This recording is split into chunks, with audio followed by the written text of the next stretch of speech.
नमस्कार दोस्तों, मैं मनोज मुसाफिर साहू नेशनल आवाज़ यूट्यूब चैनल पर आप सभी का स्वागत करता हूं। कांग्रेस सांसद राकेश राठौर जी का मुद्दा आपने सुना होगा। सीतापुर के सांसद हैं, उन पर आरोप लगता है और आरोप लगने के बाद वो मुकदमा दर्ज होता है, फिर वो जेल चले जाते हैं। ये विस्तृत चर्चा मैंने दो वीडियो में आपके सामने किया हुआ है। उस वीडियो को देखेंगे तो पूरी कहानी आपको समझ में आ जाएगी। दरअसल आपको सभी को मालूम है कि 2024 के चुनाव में सीतापुर, जो लखनऊ से सटा हुआ जनपद है, सीतापुर से कांग्रेस ने टिकट दिया तेली समाज के बेटे राकेश राठौर को, और उस राकेश राठौर ने कांग्रेस की टिकट पर जीत हासिल कर ली और भारतीय जनता पार्टी के धुरंधर सांसद को वहां से हरा दिया। अब उसके बाद इनकी लोकप्रियता लगातार बढ़ती गई।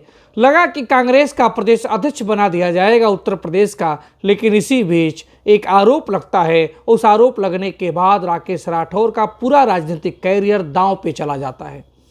आरोप लगाने वाली महिला भी राकेश राठौर के तेली समाज की ही हैं। उस महिला ने आरोप लगाया कि मेरे साथ पिछले 4 सालों से ये यौन शोषण कर रहे हैं। उसके आरोप पे ऑडियो क्लिप जारी हुआ। उस ऑडियो क्लिप के आधार पर सीतापुर पुलिस के द्वारा मुकदमा दर्ज किया जाता है दुष्कर्म का, और दुष्कर्म का 17 जनवरी को मुकदमा दर्ज करने के बाद यह अग्रिम जमानत के लिए राकेश राठौर सांसद जी भूमिगत हो जाते हैं। फिर उसके बाद ये 30 जनवरी के दिन आत्मसमर्पण करते हैं और जेल चले जाते हैं, और क्योंकि उनका अग्रिम जमानत की याचिका को नामंजूर कर दिया जाता है। फिर इसके बाद ये मामला लखनऊ हाई कोर्ट में पहुंच गया, और लखनऊ हाई कोर्ट में पहुंचने के बाद तारीख पे तारीख लगती रही, लेकिन वो तारीखें लगातार खिसकती रहीं, आगे डेट बढ़ता गया। आज 11 मार्च 2025 को भी लखनऊ हाई कोर्ट में इसी केस में तारीख थी, और लखनऊ हाई कोर्ट के जो न्यायाधीश थे राजेश सिंह के एकल खंडपीठ ने जमानत याचिका पे सुनवाई की। दोनों पक्षों का बहस का मौका दिया, केस डायरी का अवलोकन किए, और माननीय जज साहब ने केस डायरी और दोनों पक्ष को बहस को सुनने के बाद जमानत याचिका राकेश राठौर सांसद जी की मंजूर कर ली। इसका मतलब कि उन्हें लगा, लोगों को लगा, उनके परिजनों को लगा कि अब तो राकेश राठौर की रिहाई हो जाएगी, क्योंकि जमानत याचिका जज साहब ने मंजूर कर लिया, लखनऊ हाई कोर्ट से मंजूरी हो गई।